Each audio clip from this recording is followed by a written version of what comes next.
ससुरा धनानंद नशा में अपनी सैनिकों को बुलाया और चाणक्य के टकला पकड़ के चोटी और घसीट के फेंकवा दिया ससुरा। सोचिए, अब इसका अनुभव तो आप लोग को आज ज्यादा अच्छा से होगा। आप लोग मतलब आप लोग इसको कल्पना कर सकती है। अब हम लोग का बाल परिवे नहीं करेगा, महिला का चोटी पकड़ के कोनो उतारेगा, कितना भयानक लगा। वो चोटिया पकड़ के फेंकवा दिया, कहा कि भागे यहाँ से। चाणक्य चोटी खुल गया, कसम खाया कि धनानंद हम बर्बाद कर देंगे तुमको, एकदम याद रखना है यहाँ पे। और जब तक बर्बाद नहीं कर देते ना, दोबारा इस अपनी चोटी को बांधेंगे नहीं। और वहां से वापस गया मगध के तक्षशिला। कहा कि इंसान को गुस्से में अपना धैर्य नहीं खोना चाहिए, गुस्सा में इंसान को अपना मेन गोल नहीं भूलना चाहिए। मेरे लिए पहला शत्रु कौन है? सिकंदर है। बाद में शत्रु कौन है? धनानंद। इसने सोचा कि पहले हम धनानंद से बाद में निपटेंगे। धनानंद को वहीं मगध में खड़ा होकर बोला, मैं तुम्हें विनाश कर दूंगा। तो धनानंद को कहा विनाश कर दूंगा, तो ये धनानंद कहा कि इसको फांसी पे चढ़ा जी। इसके सैनिक सब पकड़ लिए सर, किसको? चाणक्य। तो एक 12 साल का लड़का चाणक्य को बचा लिया, नाम था उसका चंद्रगुप्त। वो चंद्रगुप्त को लेके गया तक्षशिला, कहा कि मैं तुम्हें वहां का राजा बनाऊंगा।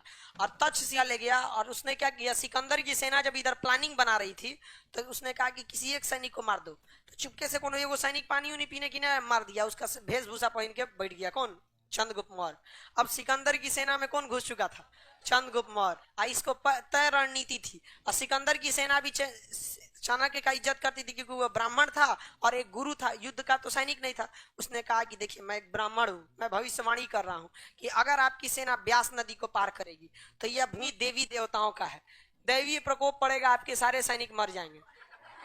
सिकंदर कहा कि तू देर पगला है रे, हम सोच रहा मैसेडोनिया से हमला करते आ गए, पूरा दुनिया जीत लिए, ऐसा कोनो प्रकोपे नहीं देखे, यहाँ कौन सी पड़ेगा। जबकि उसकी सेना में घुस चुका था कौन? सिकंदर। उसने चंद्रगुप्त मौर्य। चंद्रगुप्त मौर्य सिकंदर की फौज की खाना में उल्टा सीधा जहर मिलाना चालू कर दिया। पूरा का पूरा क्या मिला? जहर। सैनिक खाए सब, 2 बटालियन मर गया। कहा कि देख लीजिए। और उस समय पोस्टमार्टम थोड़े था कि पता चल जहर खा के मरा।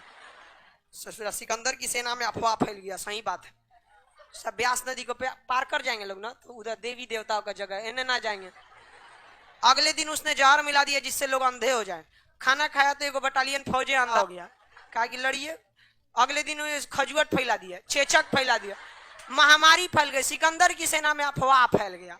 दुनिया की सबसे बड़ी फौज अपनी राजा के आगे कह दिया कि हम ब्यास नदी को पार नहीं करेंगे, उधर देवीय प्रकोप है। वहां कोई देवी प्रकोप नहीं था, वो चाणक्य की कूटनीति का नतीजा था जो चंद्रगुप्त मौर्य को घुसा दिया। और यहां से लौट गया कौन? सिकंदर। सिकंदर जब लौटा तो 323 ईसा पूर्व, आपको बताए थे ये चीज उल्टा चलेगा। 323 ईसा पूर्व बेबीलोन में, कहां पर? बेबीलोन में। बेबीलोन में सिकंदर की क्या हो गई? मृत्यु हो गई।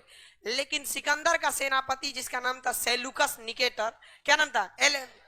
सेल्यूकस निकेटर, उसको एकदम कंफर्म पता था ये कोई ना कोई आदमी जहर मिला रहा है, तो वो इस बात पर विश्वास नहीं करता था। लेकिन राजा जब सिकंदर कह रहा है कि लौटो, तो सेनापति क्या करेगा? लौट नहीं करेगा। अब वहां जाके सिकंदर की क्या हो गई? बेबीलोन में मृत्यु हो गई। सिकंदर का घोड़ा का नाम था बुके फराल, उसके घोड़ा पे लगाम नहीं थी। सिकंदर एक मात्र ऐसा था जिसके घोड़ा पर लगाम नहीं थी। उसका घोड़ा इतना वफादार था, वो एक बार बोल देता दाहिने बाएं, वो उसी हिसाब से मुड़ जाता था। ये अपने यहाँ के एक्का वाला घोड़ा नहीं, हम लोग के यहाँ घोड़वा ससुरा खचरा होता है, यहाँ देखिएगा ना पट्टी लगाना पड़ता है ताकि सीधे देखे, ना तो इन्हें उन्हें खोल देंगे, कोनो घोड़ी देखा तो उन्हें उतर जाएगा।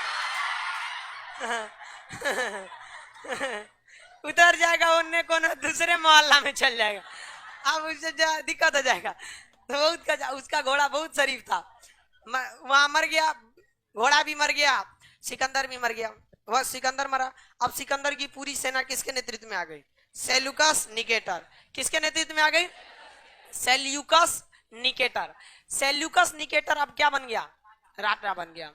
कहा कि ससुरा अब हम ना छोड़ेंगे, अब हम हमला करबे करेंगे, मगध हम जीतेंगे, देखते हैं कौन देवी प्रकोप है। लेकिन उसको उधर रोकिए।